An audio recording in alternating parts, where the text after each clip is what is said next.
Guys, nandito ko ngayon sa motor shop. Inabutan yung brake pad ko.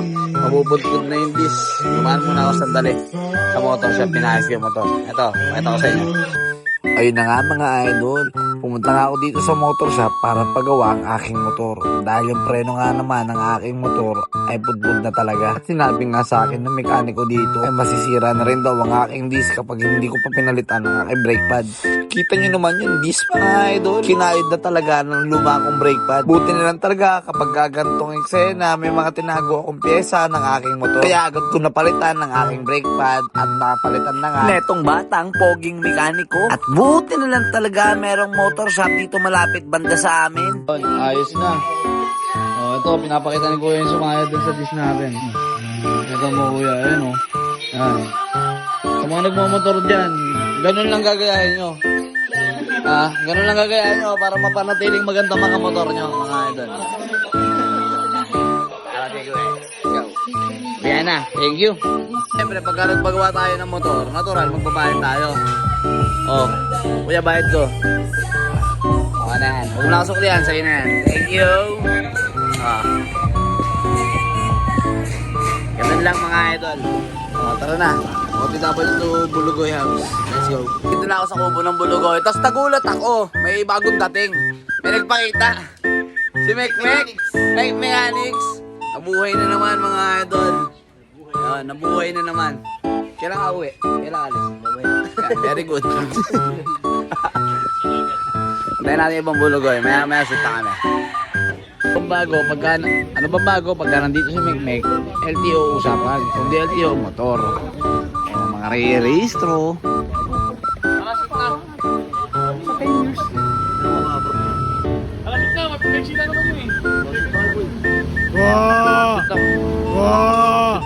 So ayun mga idol, sa mga oras na to ay mag-shoot na rin kami. Pero teka, may napansin ako, mukhang busog na naman si Enchong. At mukhang busog din ng ating cameraman na si Kaysan. Kaya so yun mga idol, dito nga pala kami mag-shoot sa May Dali, sa May Montevilla Court. At mukhang lap trip na naman si Nico. At syempre kasama rin natin si Tres, mga tropa natin dyan. Oy, pag-upload. Reels ka naman. Ito, pag-upload ni. Paano? Ano? Pag-upload niya, nagkaharang. Kung may mic, kami katalsa. Sige. Ano yung mic? Gamit namin Holy Land, baka naman. Diba? May isang taon na to sa amin, Holy Land Palitan mo naman ng bago.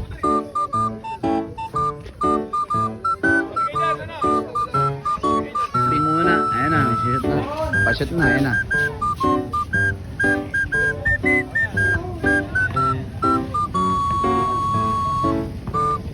Tiping muna mga idol, ayan na, ginagawa na namin. Mamaya ito angas So yun mga idol, nagsimula na nga kumuha ng take dyan si paring Kaysan. At as usual, sa mga gantong senaryo, pagka nagtitake kami, natin may iwasan yung mga batang ganito. Wow! Yum! Aray ka! Siya nga pala mga idol, pakita ko rin sa inyo, nakasama ko rin si Negro sa shoot namin. At isa nga pala yan sa member ng Team Bulugoy Kids. At para sa mga nagtatanong, ay oo nga po, magkakalogor nga po talaga kami ng mga Team Bulugoy Kids. Yun, syempre pagkatapos ng shoot, good trip naman. Ayun naantay lang namin yung show my rice mga idol. Maya luto na yun. Ayun, yun lang ang nangyayari sa araw-araw namin. Mga Team Bulugoy. Shoot, food trip. Minsan gala, rides. Ganun yung mga nangyayari mga idol. At ito, syempre, ang buhay Team Bulugoy. Yun, salamat sa lahat ng sumuporta sa video na to, sa lahat ng nanonood.